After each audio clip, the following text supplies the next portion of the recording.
तहखाना, कुआं और दरवाजे मुगल हरम की 5 रहस्यमयी चीजें थीं। मुगल हरम में रानियों का जीवन बहुत ही आलीशान था और हरम में सजावट के लिए कई चीजें होती थीं। मुगल हरम में रानियों के मनोरंजन के लिए तालाब, फूलों के बगीचे और पालतू पक्षियों जैसी चीजों की व्यवस्था की जाती थी।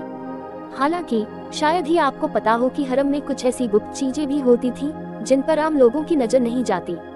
मुगल हरम में एक तहखाना हुआ करता था, जहां से हमले की स्थिति में कोई भी तहखाने के जरिए बाहर निकल सकता था। मुगल हरम के अंदरूनी हिस्सों में एक गुप्त दरवाजा हुआ करता था, जिसका इस्तेमाल संकट की स्थिति में भागने के लिए किया जा सकता था। हरम में मौजूद इस दरवाजे को खोलने और यहां तक पहुंचने का रास्ता सिर्फ चुनिंदा लोगों को ही पता था। मुगल हरम में एक कुआं भी था, जिसे कई इतिहासकारों ने मौत का कुआं भी कहा है।